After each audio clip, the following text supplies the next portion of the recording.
23esima giornata del campionato di eccellenza siciliana dal Bonaiuto Somma in Mascalucia. Ben ritrovati amici appassionati da Claudio Costanzo, lieto di raccontarvi della sfida andata in scena tra Catania San Pio X e Pistunina, padroni di casa reduci dalla sconfitta sul campo dell'Orazio Raiti di Biancavilla per 4-1, che si sono fermati a quota 27 punti in classifica, frutto di 8 vittorie, 3 pareggi e 11 sconfitte.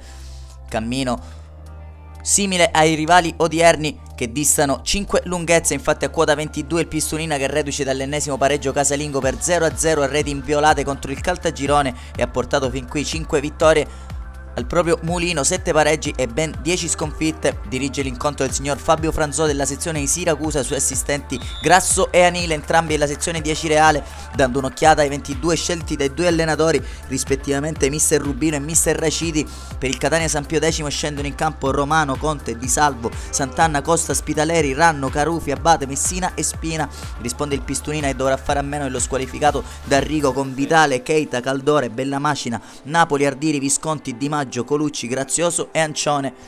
Grazie all'ausilio delle immagini a cura di Giuseppe Signorino possiamo passare a raccontarvi quanto accaduto sul rettangolo verde del Bonaiuto Somma. Si apre con un tentativo della formazione locale, che prova con questa azione in verticale a innescare il proprio attaccante. Il tiro però è molto sballato. Il tentativo era stato del classe 98 Francesco Spina. La risposta all'altro lato del Pistunina, degli sviluppi di un calcio piazzato di Grazioso, che scheggia il palo alla sinistra di Romano. Ancora però San Pio, pericoloso in avanti, questa volta col proprio capitano Sebastiano Carufi. Bello il suo tiro a giro, che però non impensierisce Vitale. Dall'altro lato altrettanto splendida la parata di Gaetano Romano sul colpo di testa di Di Maggio.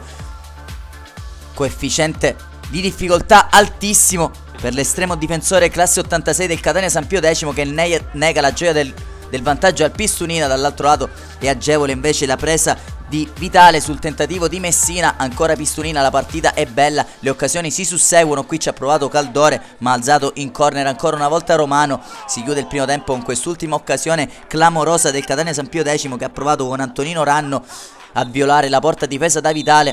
Di lì a seguire solo il duplice fischio del direttore di gara Franzò, che manda le squadre negli spogliatoi sul risultato di 0-0. Si torna in campo, i leoni rossoneri e il Pistunina gestiscono il primo possesso con Bellamacina che sventaglia dall'altro lato per Colucci. È proprio il numero 9 del Pistunina ad andare via sull'auto di destra, mettere dentro. Era stato pregevole l'inserimento sul primo palo di Ancione. Il suo tentativo di testa è terminato però a fondo campo.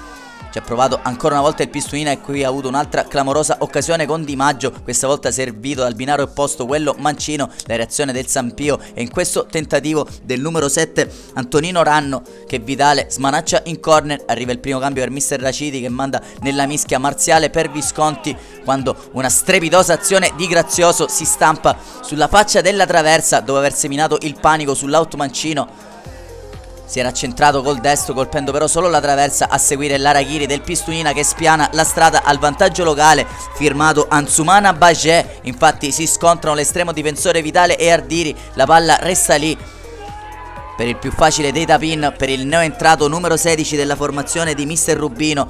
Porta in vantaggio il Catania San Pio X, che ora ha l'occasione per raddoppiare. Sugli sviluppi di un calcio piazzato era provato a salire la torre Dario Costa, classe 93, quando arriva un altro cambio con Miuccio, che rileva Colucci in campo. Pistunina che ci chiede, palla dentro per Ancione, con lo scavetto avrebbe battuto Gaetano Romano, ma una follia del direttore di gara Franzò aveva fermato tutto in precedenza per questo fallo al limite dell'area.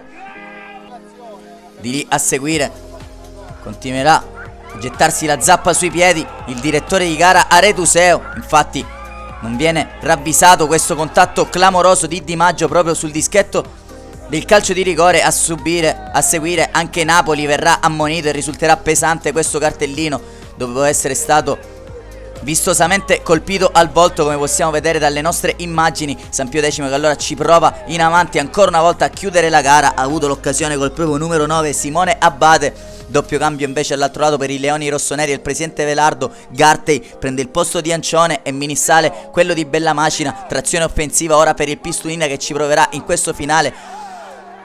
Presterà però un po' troppo il fianco al Catania San Pio X.